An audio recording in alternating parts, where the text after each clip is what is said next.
Halo guys, perkenalkan nama saya Sulfa Anissa, NIM 862312020035, Prodi Manajemen Pendidikan Islam Kelompok 2. Istilah implementasi dalam Kamus Besar Bahasa Indonesia atau KBBI berarti pelaksanaan atau penerapan. Istilah implementasi biasanya dikaitkan dengan suatu kegiatan yang dilaksanakan untuk mencapai tujuan tertentu. Implementasi kebijakan merupakan bagian dalam upaya memahami kebijakan secara komprehensif.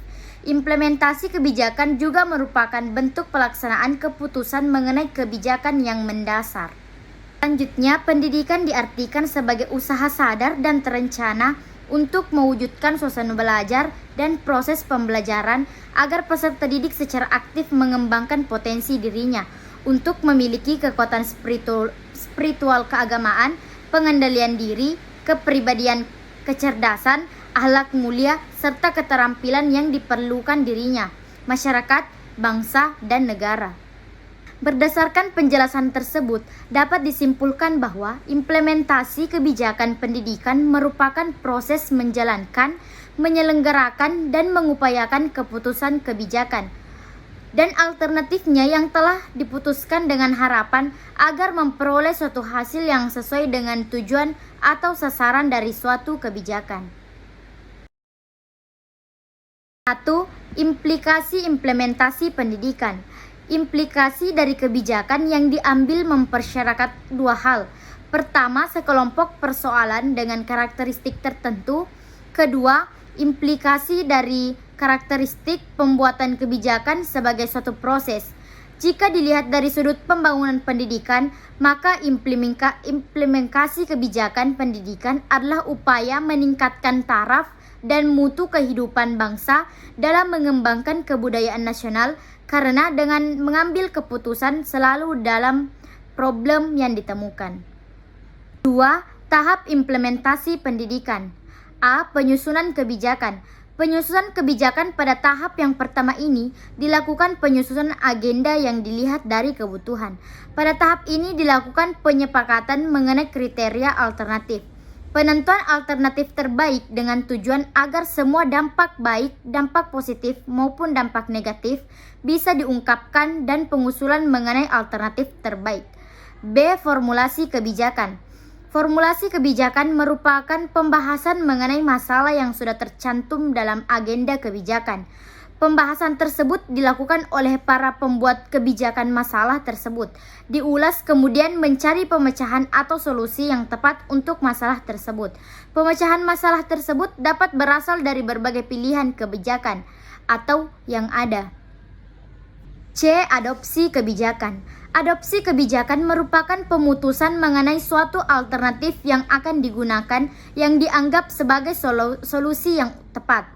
Pemutusan tersebut diadopsi dengan adanya dukungan antar direkrut lembaga. D. Implementasi kebijakan.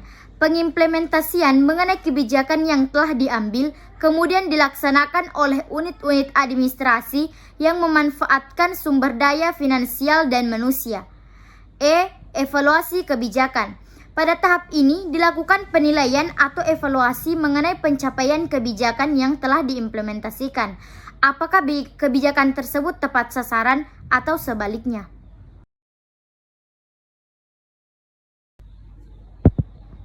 1. Model kontrol, efektif dan pencapaian. Menurut model ini, pendekatan tahapan-tahapan kebijakan tidak dapat membantu untuk memahami proses dalam pembuatan kebijakan, karena pendekatan ini membagi suatu proses menjadi serangkaian bagian yang tidak artifisial dan realistis. Oleh sebab itu, dari sudut pandang ini, dalam implementasi dan pembuatan kebijakan menjadi suatu proses yang sama. 2. Model politik, administratif. Menurut model ini, tugas implementasi adalah menetapkan suatu mata rantai yang memungkinkan arah kebijakan umum, direalisasikan arah kebijakan umum sebagai suatu hasil dari aktivitas pemerintahan.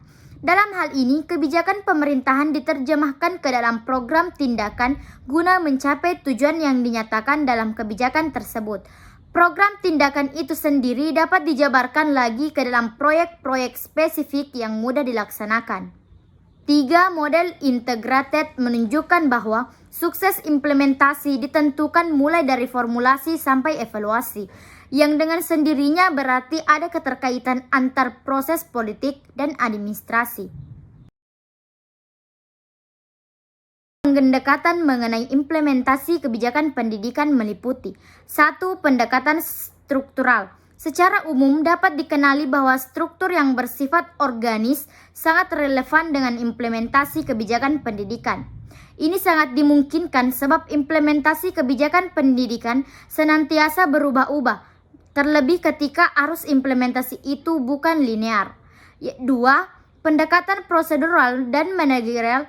Pendekatan prosedural struktural dianggap relevan yang proses implementasi kebijakan pendidikan, namun tidak begitu penting untuk mengembangkan proses dan prosedur yang tepat. Prosedur dimaksud diantaranya terkait dengan proses penjadwalan, perencanaan, planning, dan pengawasan controlling kebijakan publik. 3. Pendekatan perilaku. Analisis keperilakuan, behavioral analysis.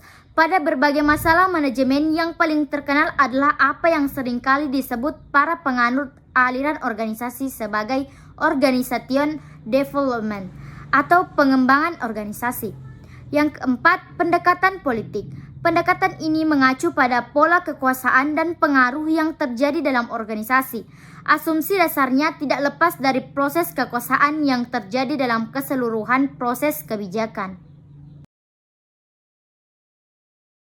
Keberhasilan implementasi kebijakan pendidikan dapat dilihat dari terjadinya kesesuaian antara pelaksanaan atau penerapan kebijakan dengan desain, tujuan, dan sasaran kebijakan itu sendiri, serta memberikan dampak atau hasil yang positif bagi pemecahan masalah yang dihadapi.